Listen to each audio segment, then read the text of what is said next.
Hello and welcome. Tonight, PDP Governors Forum calls for urgent review of federal government's macroeconomic and fiscal policies in order to reduce hardship faced by Nigerians. Minister of Finance and Coordinating Minister of the Economy, Wale Edun, defends federal government's reform, says Nigeria is on course.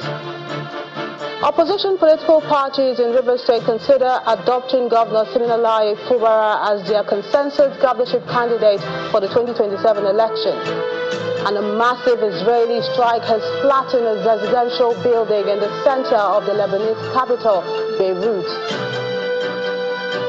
Now, on business news tonight, mixed expectations as Nigeria's central bank prepares to hold its final two-day monetary policy decision meeting for 2024 amid rising inflationary pressure in the country.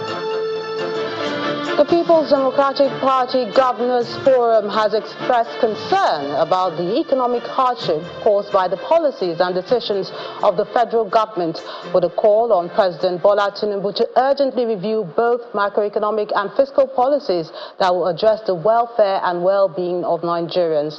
This is part of the resolutions of the forum at its meeting held in Jos, the Plateau State capital.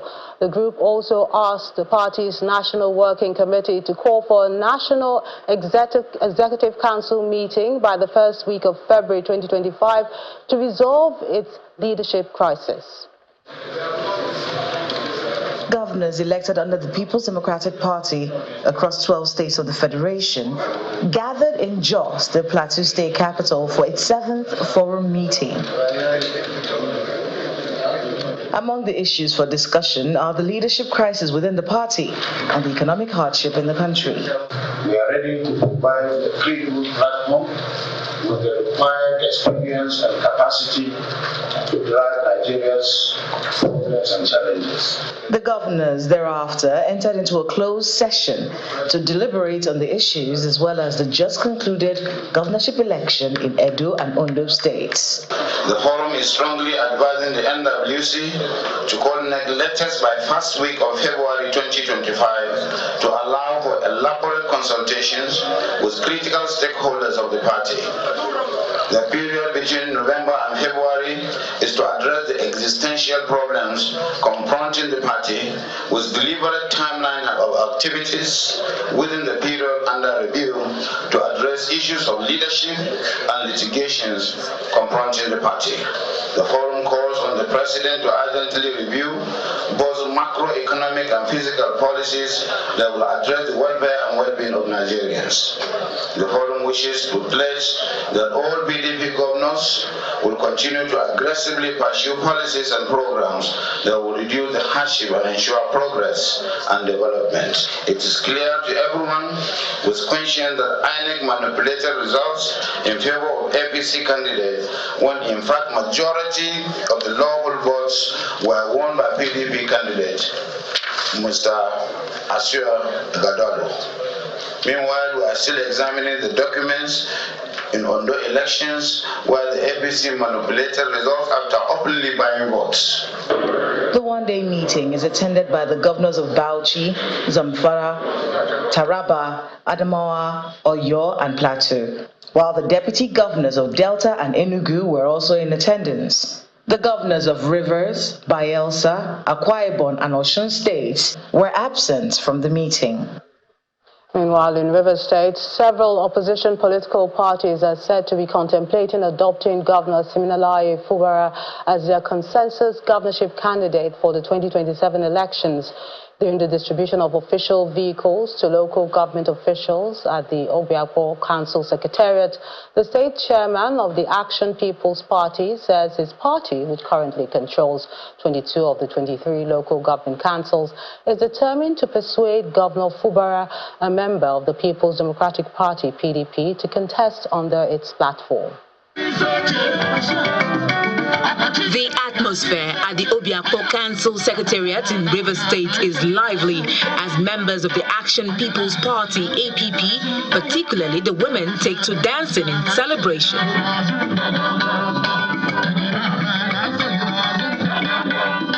The The joy stems from a recent Court of Appeal judgment which upheld the local government election, which it overwhelmingly won in 22 of the 23 local government areas, including Obiapo.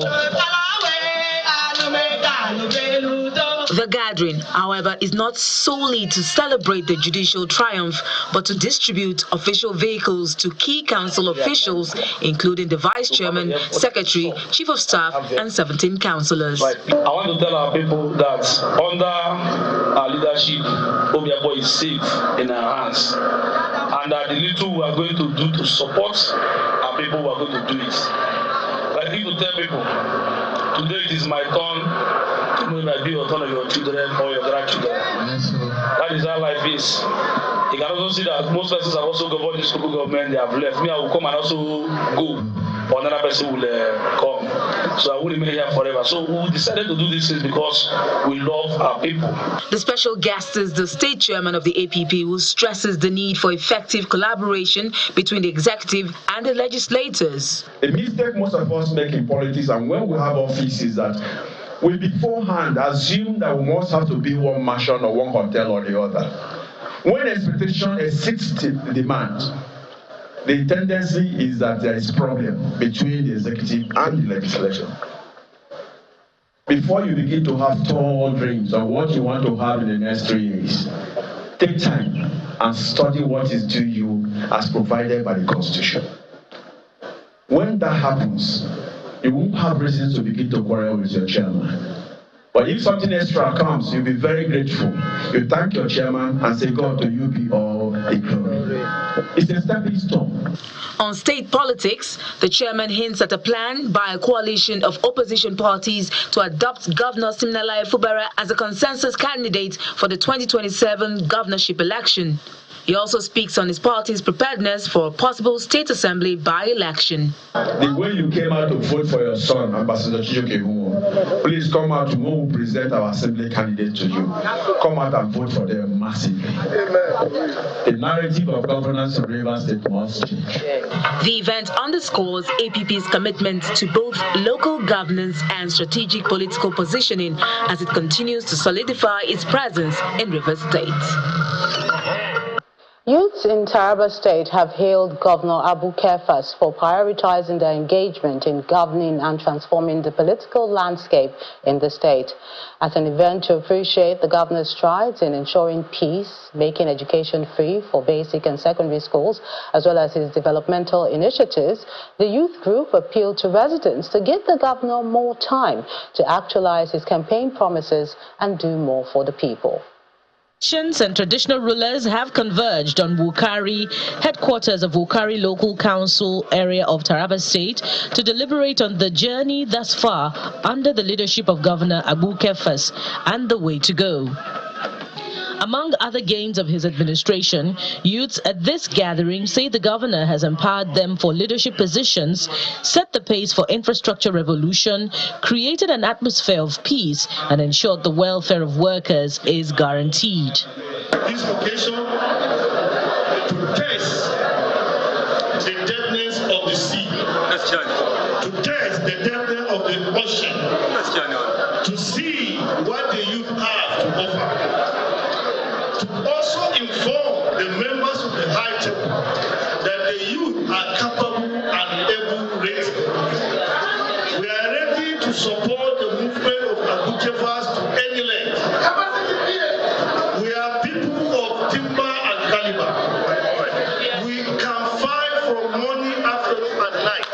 With the governor's decision of implementing 70,000 naira new minimum wage and the setting up of an advisory committee to ensure full implementation of local government autonomy as directed by the Supreme Court, politicians at the gathering affirm that he is second to none in upholding the rule of law.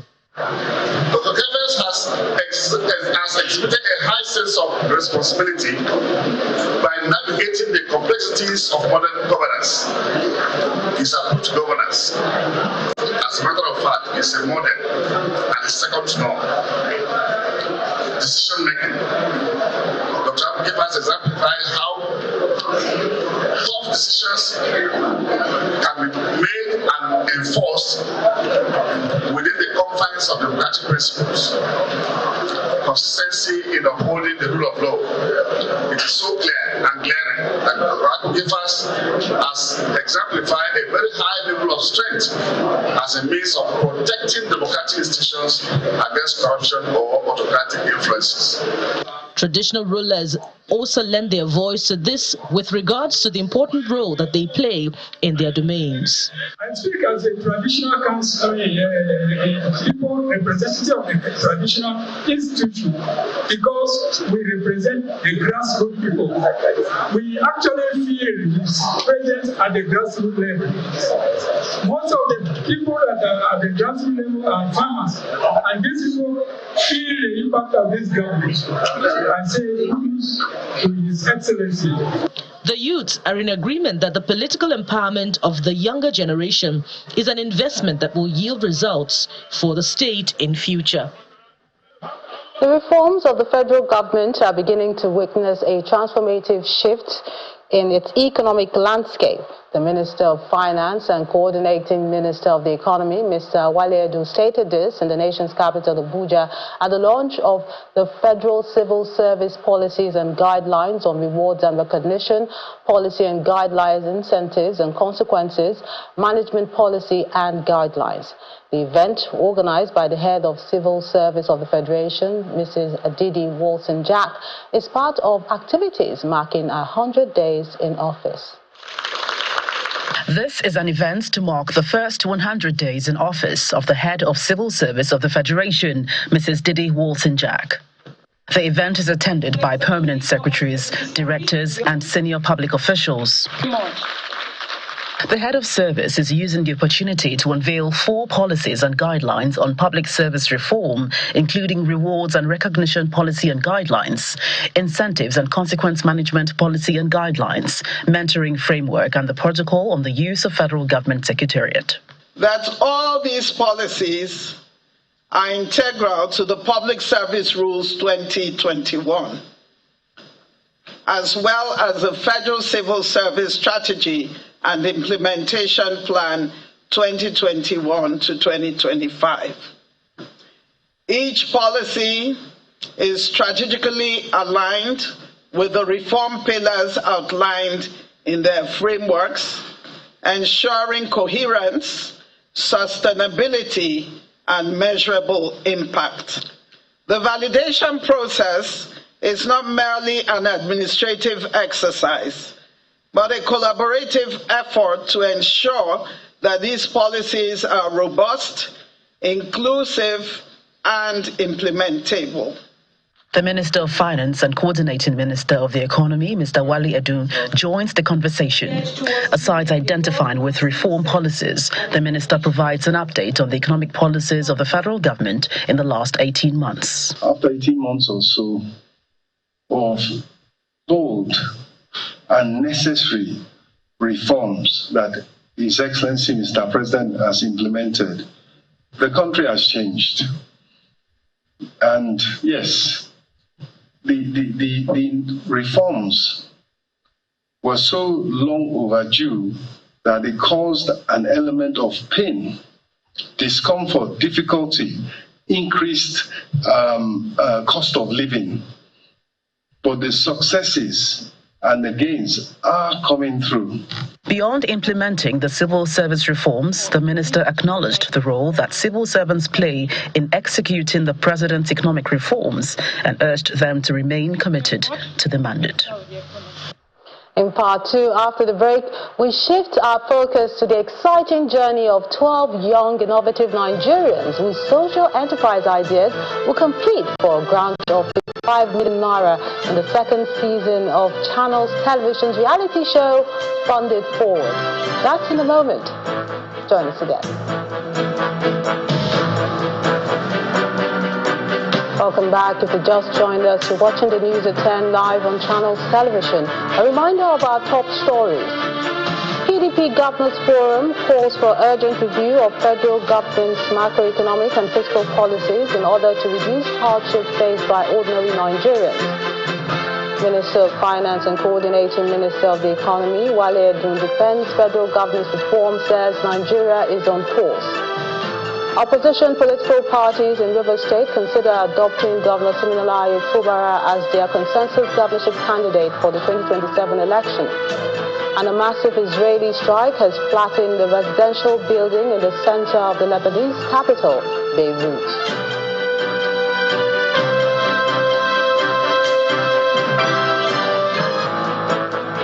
The Minister of the Federal Capital Territory, Mr. Nyesom Wike, says he's not bothered by those criticizing him for building houses for judges and justices in the FCT. Mr. Wike stated this when he inspected the ongoing construction of judges' quarters and access road to the quarters from the Nnamdi Azikiwe Expressway in Katampe district.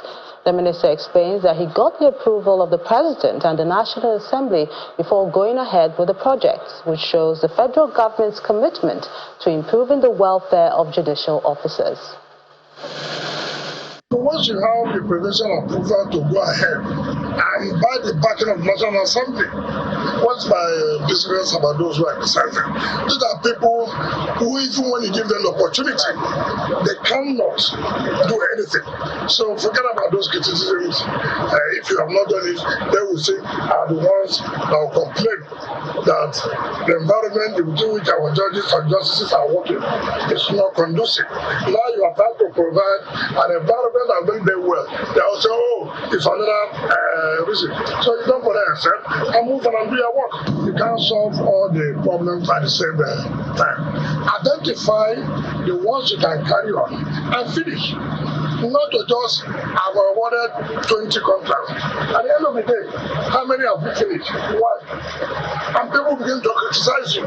So even if it's only one you have awarded, and say, look, I've awarded this, and I must make sure this contract is completed.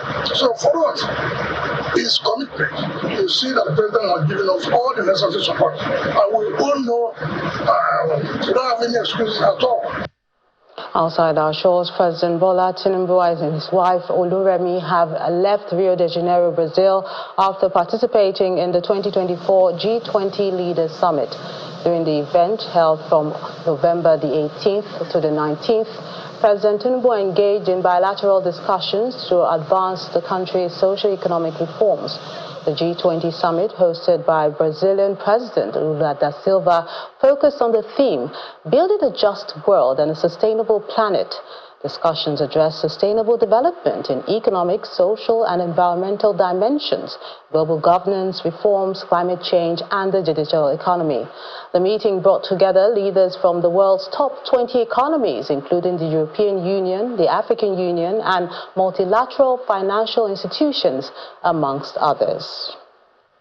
Now we follow the exciting journey of 12 young, innovative Nigerians whose social enterprise ideas will compete for a grant of 55 billion naira in the second season of Channels Television's reality show, Funded Forward.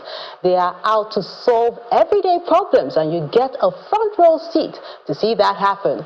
Our correspondent, Kayode Okihiolu, has details about the show in this special report. There's a lot of talk about Nigeria's young and vibrant population. But if only there was a way we could harness such enormous potential through the right support, hand-holding, mentorship, and of course, funding. Well, that's exactly what Channels Television's social enterprise reality TV show Funded Forward is about.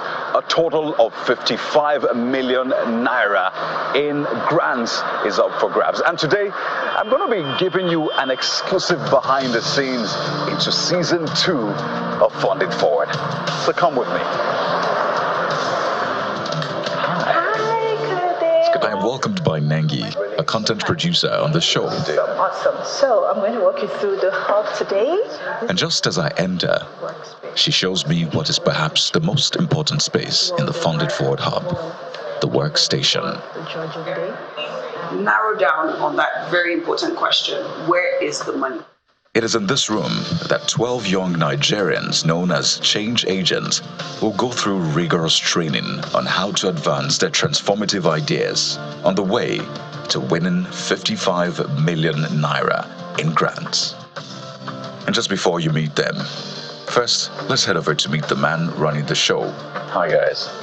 So I'm about to go meet Neil. Neil is the showrunner. Hi, Neil. Hi, hello. Hi, Kylie. Wow, it's good to be here. What does it take to do a show like this one? I mean, just as in anywhere in the world, it takes a great network. Yeah. And I think with Channels Television behind all this, everything has become possible. This is Series B, the second season. So what is the format of the show? Okay. The format of Fund It Forward was based on a curriculum that was devised by Zemi Mono. And it basically has a building blocks which test startup businesses and post-startup businesses in real world activities that practically stress test the business in a manner that it refines it. It helps them build on things that they need to be conscious about in terms of supply side validation. You need to know those things if you have a business. If you have an idea, how do you sustain it? In terms of how you build prototypes, how you pitch for sponsors, how you raise funding, how you apply financials and funding to business. So look forward to seeing who wins this time around. Absolutely. So there's 55 million grant for the three winners. The three winners do get 55 million in a split of 30, 15, and 10. And that's a grant, to go into their business to help them grow it. Wow. So this is where all of the magic happens. Yes, exactly. And back to the workstation. True to their name, the change agents come packed with innovative ideas to fix some of our pressing challenges. From Adewale, who's trying to reduce the burden of illness by making health management affordable, to Amidou, whose company is transforming waste materials like scrap tires into eco-friendly products. How about Bukola, who developed nanomaterials that captured 95% of industrial CO2 emissions? Chioma is helping young people gain practical skills in trades through her EdTech venture. In comes Deborah, who is transforming single-use plastics like water sachets and polythene bags into fashionable eco-friendly bags. But this season has two Deborahs. Deborah Ojiaburu developed a unique waste-for-food venture, recycling waste and providing jobs, favors agri-tech startup partners with farmers to cut post-harvest waste and deliver fresh produce. And Bemisola's company focuses on soilless farming to produce high-yield crops with minimal water and land. Ismail's health tech company is working to make healthcare a right and not a privilege with affordable telemedicine services. And Israel is creating what he calls the Spotify of books, through the world's first battery and glare-free reading device. Matthias combines modern farming techniques with a visionary approach to create large-scale year-round food production. And Monique's company provides solar-powered freezers to reduce food waste and carbon emissions. But what does it take to bring these ideas to life? That's where the consultant comes in. Knock, knock. Come in. Thank you. It's actually so impressive. Really impressive. So you've got like a wide range of entrepreneurs from very, I would say, the industries, the sectors that people don't want to go into. Maybe because there's just too much of the social element. But these guys have really put themselves forward, their lives. They put their lives into developing things that may or may not work, but they say it needs to be changed. And we want to be the drivers of that. So I think the name given to them as change agents is so befitting because that's really what they really want to do. Since they're actively looking for ways to solve the nation's problems, the nation also gets to show support and be a part of their journey online. Something interesting we started is the voting system. We put this out. It's like a leaderboard where we see what who our audience are voting for, who they prefer on this show. It costs a lot to bring this kind of show to life. Tons of crew members, equipment, logistics, and so much more. I'm coming to you, study your shot. Wow. But before I go, I get a taste of the judging room. So this is where the judges sit. Yes. And then get to make a decision. Of course, yes. I didn't leave empty-handed. So, we've got something special for you. You do? Yes, we do. Look at that. And so we have a great show on our hands. Join these young Nigerians on their journey to make our nation and the world a better place. Only on Channels Television. The 7th edition of the Lagos Fringe Festival has opened in collaboration with the British Council. The multidisciplinary festival boasts of a live lineup that showcases over 150 performances and exhibitions across 14 different venues within the city of Lagos. According to the festival's organizers, the aim is to bridge the cultural divide and foster international partnership across various parts of Africa and beyond. Our correspondent, Ewaoluwa Ogunbodede, has this report. Creators from across the globe, festival facilitators, festival goers, and performers assembled at Freedom Park, Lagos for the 7th edition of the Lagos Fringe Festival in collaboration with the British Council.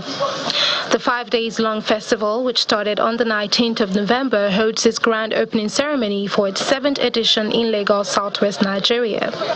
The multidisciplinary festival boasts of an itinerary that spans across music, theatre, film, visual arts exhibitions, and more.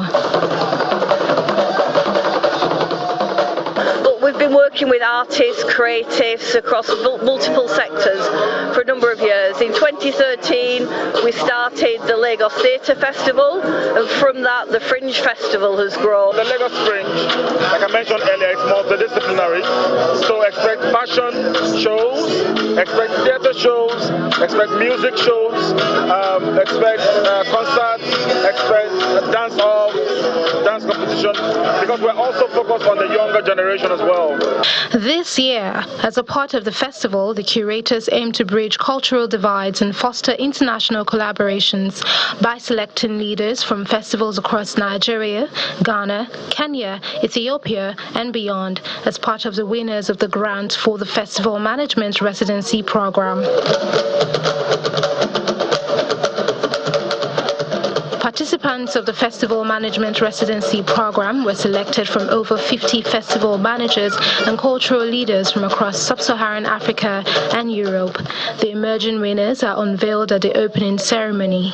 Please take a bow. Ladies and gentlemen, a round of applause for these wonderful people. Thank you very much for coming. Over 150 performances and exhibitions across 14 venues within Lagos, Nigeria will showcase at the Lagos Fringe Festival this year. Performers from across the globe attend the opening ceremony, some visiting the continent for the first time. The good thing for this grant is it creates a lot of network and experience sharing platforms among other countries' participants.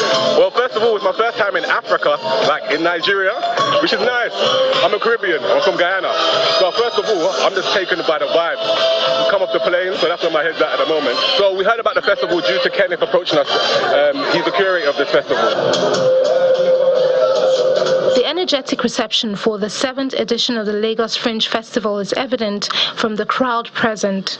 Selected festival managers, performers, and exhibitors attend with high expectations, with hopes to create unique creative experiences back home through the ideas gained from the 7th edition of the festival here in Nigeria. Ewaoluwa Ogunbodede, Channels Television News. Still ahead on the news at 10, mixed expectations as Nigeria's central bank prepares to hold its final two-day monetary policy decision meeting for 2024 amid rising inflationary pressures in the country. That's on Business News. Join us again.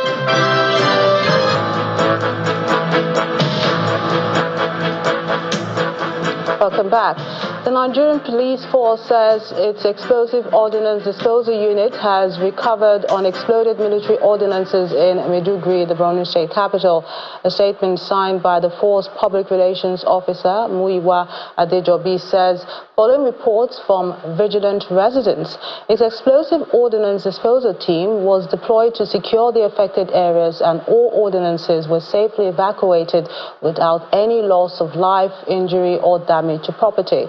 It adds that in the Dala-Kachala area, the operatives recovered 6 unexploded projectiles and 1 mortar bomb near an uncompleted building, which were washed ashore by the recent flooding and abandoned by local scavengers. While at the Gwange riverbank, a military hard grenade was discovered, with the team safely removed before conducting explosive risk awareness campaigns to enlighten the residents. Motorists who have converted their fuel-powered vehicles to compressed natural gas are disturbed about the lack of sufficient gas in the nation's capital as they now spend countless productive hours at the station trying to get the product. Our correspondent, Dele Omoyeni, who went around some of the CNG refill stations in Abuja, reports that some of the motorists, especially those who operate on e-hailing platforms, appeal to the government to increase the number of stations to make CNG available for them. More Nigerians are beginning to buy into the idea of using compressed natural gas as against premium motor spirits since the removal of fuel subsidy by the federal government.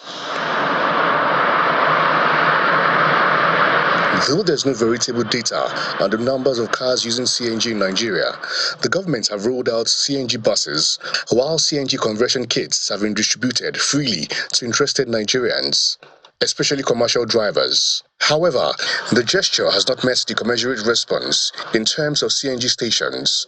Only 11 states and the Federal Capital Territory have CNG conversion centers and perhaps CNG dispensing centers. The challenge this effort has presented is the lack of access to the product.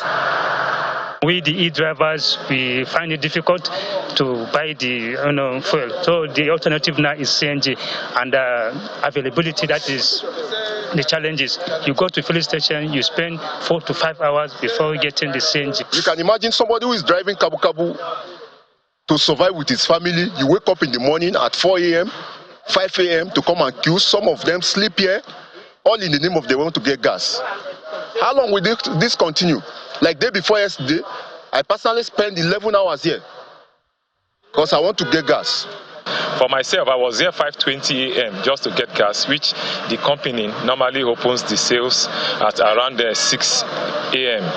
But to my surprise, I got the gas 1:33 p.m. I spent 8 hours 30 minutes here just to get gas. If you get like 14 cm, 16 cm, it can take you at least 3 hours, 2 hours. So if you work for 3 hours, 2 hours, then you now go back and queue for 4 hours. You know how it is.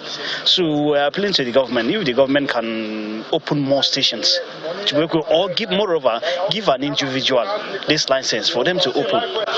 However, government is aware of the challenge and efforts are being made to address the challenges. Working with some partners, including NIPCO and BOVAS, to make solutions available. In the interim, we're having mini refilling units. We call them MRUs. They are coming on stream, definitely in Abuja by, in fact, after this, I'm going to go and inspect one. By next week, we're going to have 1 or 2 operating in Abuja. The NNPC Limited plans to build at least 100 CNG stations across the country, and the Presidential CNG Initiative have a message for Nigerians. Convert your vehicles at only government-affiliated conversion centers. They have to be affiliated to the NADDC, that is signed off by PICNG and the National Automobile Development and Design and Development Council, NADDC. If they are not, if the conversion center is not accredited by that organization, do not do it. You are putting yourself in danger and you cannot guarantee what you're going to get. The current conversion rate in Nigeria is about 0.5% users, and the government is targeting 1 million CNG vehicles for Nigerians by 2027. Perhaps efforts need to be ramped up by relevant authorities to ensure that the product is readily available for consumers. Dele Omoyeni for Channels Television News. Governor Ubasani has unveiled the maiden edition of the Kaduna State Women Economic Empowerment Policy aimed at empowering women and fostering gender equality. Speaking during the launch of the 3 Women Empowerment Policy documents, Governor Sani disclosed that his administration has placed women and youths at the heart of its development agenda. The Kaduna State government, through the Kaduna State Enterprise Development Agency, KADEDA, supported 8,649 nano and macro businesses with grants to expand their businesses' operations. The support ranged from 300,000, 200,000, 150,000, 100,000, and 50,000. Most of these numbers are mentioned. The 8,649 are women. Our administration made history by carrying out the largest free fertilizer distribution in Kaduna State. Women farmers were also key beneficiaries. I approved the distribution of 500 trucks of fertilizer, out of which 240,000 bags has been distributed free to 120,000 smallholder farmers. Most of them are rural women. We have also recorded a notable achievement in our social investment program. 65,848 women out of the total 7,051 benefited from our conditional cash transfer scheme. We have ramped up the implementation of Kaduna State Women Economic Empowerment Fund, CASWE, a unique annual support initiative that provides access to financial resources for women. We shall continue to support women entrepreneurs through the Kaduna State Enterprise Development Agency, CADEDA, and by strengthening cooperative societies to provide women with access to credit and financial resources necessary for starting and expanding businesses. To health issues now, the Society of Family Physicians of Nigeria has expressed its commitment to driving transformative healthcare delivery systems that will ensure that quality healthcare reaches every part of the country. The association reiterated this at its 27th scientific conference held in Owerri, the Imo State capital. Our correspondent, Eyitope Kutei, has this report. Healthcare professionals under the auspices of Society of Family Physicians of Nigeria converged on the Owerri, the Imo State capital for the 27th scientific conference of the association with the theme Achieving Universal Health Coverage in Nigeria, the Role of the Family Physicians. And I have the singular honor and privilege. The national president, Professor Musa Dankel, opens the event as he speaks on the role of the family physicians in healthcare delivery. This year's theme, Achieving Universal Health Coverage in Nigeria, the role of a family physician, is both timely and critical as we navigate the complexities of our healthcare system and the challenges of non-communicable diseases while striving towards a healthier nation. The position is corroborated by the chairman of the local organizing committee, who emphasizes on the digital role family physicians play in delivering accessible, affordable, and equitable health care. Our sub-themes: the influence of lifestyle medicine on non-communicable diseases and electronic medical records, and healthcare delivery in low-resource settings, reflect the urgent need to address both preventive and technological aspects of healthcare delivery. The rise of non-communicable diseases in Nigeria calls for a greater emphasis on lifestyle medicine, while embracing electronic medical records in low-resource settings is critical for streamlining healthcare delivery and improving patient outcomes. For the Imo State Governor, who is represented by his deputy, Lady Chinyere Ekomaro, the state government will continue to support the Society of Family Physicians of Nigeria in order to achieve a robust universal health coverage. For the family physician to effectively discharge his or her duty, enormous responsibilities, providing primary health care, educating the general public, participating in community outreach, improving healthcare system, serving as clinical leader, investing in medical research and development, showing more commitment to patients, he or she must collaborate with other health departments, government agencies, and other relevant stakeholders to take advantage of the provisions provided by the government. The 27th Scientific Conference of the Society of Family Physicians of Nigeria ends with a resounding commitment to bridge the healthcare gaps across the country. Eyitope Kutei, Channels Television News. The governor of Enugu State, Mr. Peter Mba, has made a commitment to support research and invest more in education in state-owned tertiary institutions from next year. According to him, the new policy requiring all state-owned tertiary institutions to deliver experiential learning to students will require a change in planning, budget, curriculum, assessment, and research. Governor Mba was speaking at the 20th convocation of the State University of Science and Technology. councils haven't Universities are meant to spur technological advancement. It is in line with this philosophy that I announced a new policy requiring all state-owned tertiary institutions in Enugu State to henceforth deliver experiential learning to our students. This change will reflect in planning, budget, curriculum reform, assessment and promotions, as well as research. We're also committing substantial funds for research purposes next year. This will be made available to state-owned tertiary institutions. As you're already aware, this year we committed 33% of our total budget to the education sector. Let me also announce here that next year's budget will be no less remarkable, as we're going to double down in our commitment to strengthen our education sector. Time to find out what's happening in the world of business. Willie Bong has the details.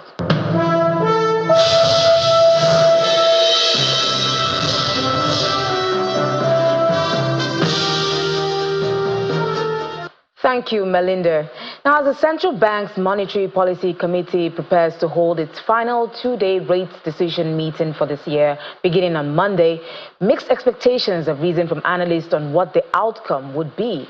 Notable among them is the view of economic advisory firm Financial Derivatives Company, FDC, which expects that the CBN will hike the rates moderately by 50 basis points due to the slight rise in recent inflation and naira weakness. On its part, economic think tank, the Center for the Promotion of Private Enterprises, CPPE, says it expects a hold on the monetary policy rate, as its current level is already very tight for investors in the real sector, with interest rates hovering around 30%, posing a downside risk for its recovery and growth. The last time the CBN MPC met in September, the committee unanimously and surprisingly raised the benchmark monetary policy rate for the fifth time this year by 50 basis points from 26.75 to 27.25%, bringing the cumulative increase to so far to 850 basis points. Now, insurance companies in the West African sub-region need to collaborate in adopting artificial intelligence and developing supportive regulatory frameworks to foster innovation and protect consumer interests. The West African Insurance Companies Association, WICA, made this recommendation at an event which took place in Accra, which brought together industry leaders, policymakers, and tech innovators from across Africa to discuss the future of insurance practice in West Africa. The Secretary General of WICA, Mr. Davis Yashere, emphasized on the need for insurance companies in the region to embrace AI to stay competitive and meet the demands of the modern consumer, as the industry plays a critical role in reducing risk for lenders by providing financial protection against borrower default. He clarifies that artificial intelligence represents a unique chance to break some of the barriers to insurance penetration, particularly in underserved areas. Nigeria's foreign exchange reserves has maintained its growth trajectory into the third week of November. According to latest data from the central bank, the gross level of country's external buffers climbed marginally by $2.24 million week on week to $40.28 billion as at the 20th of this month. That's relative to the 6-week average weekly addition of $257.91 million, which it had earlier recorded. Analysts attribute the latest accretion to the slight increase in foreign portfolio inflows amid moderate FX interventions by the CBN to bridge supply pressure in the foreign exchange market. And still with the foreign exchange matters, FX trading activities between banks and their clients at the FMDQ exchange ended in the red this week, as total turnover of transactions carried out fell to $1.075 billion at the close of this week. The amount represents a 31.27% week-on-week decrease against the more than $1.56 billion value of transactions recorded last week. According to the FMDQ, the week-on-week decrease in total turnover was solely driven by the drop in the turnover on the FX spot segment of the FX market, while no activity was recorded on the FX futures and derivatives segment of the market. Elsewhere on the FMDQ platform, the Naira depreciated by 0.72% to 1,684 Naira 69 kobo against the dollar at the Nigerian Autonomous Foreign Exchange Fixing NAFEX, in contrast to 1,672 Naira 51 kobo recorded last week. Now let's check in on how your stocks performed this week. The bourse ended trading activities of the week in the green thanks to moderate bargain hunting and price appreciation on some high-value stocks on the Nigerian exchange. The positive impact was recorded across 4 key counters of the NGX, overshadowed the losses from some Tier 1 lenders such as Access Bank and FBN Holdco, causing a 0.11% rise in the all-share index and 76.91 billion naira gain in value. The share price of Unisol was top on the list of gainers with a 60.72% increase. Mikio led a pack of losers with more than 18% loss, while the trio of Japol Gold, FBN and Access Holdings were the top trades for the week. The contributors to the total value of 1.95 billion shares traded in 48,553 deals within the 5 trading sessions. Now let's turn our attention to the unlisted equities market. NESD OTC securities market, it performed negatively as the index dropped by 0.43% week to date. The decline of the market comes after profit taking on some securities pushed down the market capitalization. It went down to 1.05 trillion naira and still far from the 4.01 trillion naira recorded a few months ago. NIPCO is top on the list of trade advancers with a 12.3% gain, followed by Industrial and General Insurance, IGI, which is also the most actively traded security this week, while Aecon Petroleum led 3 other decliners with an 18.52% drop on its price. And that's a wrap on business. It's back to you, Belinda.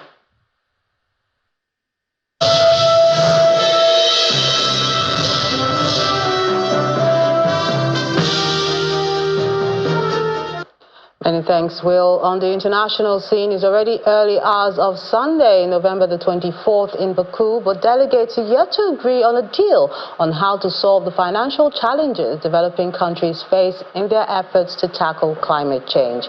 The closing plenary is yet to begin after an initial suspension late on Saturday.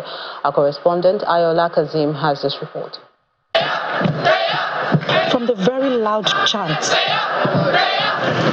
to silent protests, activists stayed till the very end, calling on the developed countries to pay their fair share and help developing nations not only deal with the impact of climate change, but also build clean economies. Civil society groups are also quick to tell developed nations that this is not charity. If we have to implement all 3 actions, moving away from fossil fuels and adopting renewable energy, helping people adapt to climate impacts, and also helping people recover from the disaster that we are facing. We know Nigeria faced massive floods. Who provided money to Nigeria to recover from those floods? We are left on their own as developing countries. That's the reality we are living. The last text on finance was released on Friday, and more than 24 hours after the scheduled closing of the meeting, many delegates are left frustrated with the proposed $250 billion per year by 2035 in the latest text. Those from the least developed countries group and the Alliance of Small Island States walked out in protest at some point, saying across all packages there is a deplorable lack of substance, especially as it relates to the special needs and circumstances of small island developing states and the least developed countries. The African group says it is firm on getting a fair decision from Baku.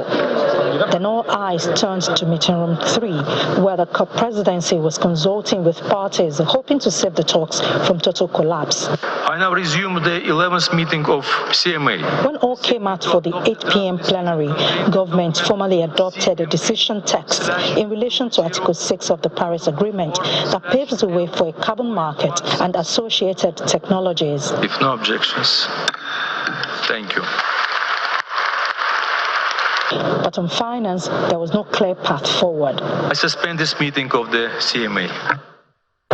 It is dubbed as the Cup of Finance. Unfortunately, matters relating to finance remain unresolved, and the plenary for now has been suspended. From the venue of COP29 in Baku, Azerbaijan, Ayola Kasim, Channels Television News. At least 11 people have been killed and 60 more injured following a massive Israeli strike which destroyed a residential building in the central Beirut province, the capital of Lebanon. The 8-story building was reportedly brought down by 5 missiles in the densely populated Bassa district. Explosions shook the city following the Israeli attack, which occurred in the early hours of today. The Israeli military has made no immediate comment about the Bassa strike.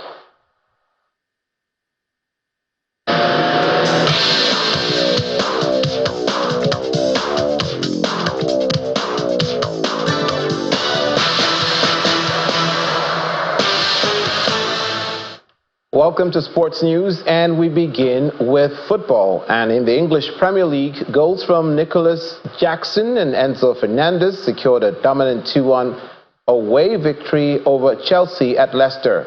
Arsenal returned to winning ways with a convincing 3-0 victory over Nottingham Forest at the Emirates Stadium, while Crystal Palace and Aston Villa settled for a 2-2 draw.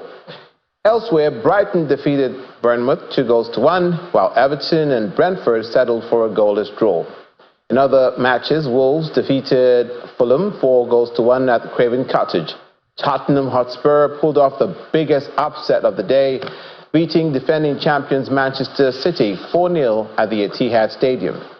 Melinda, back to you.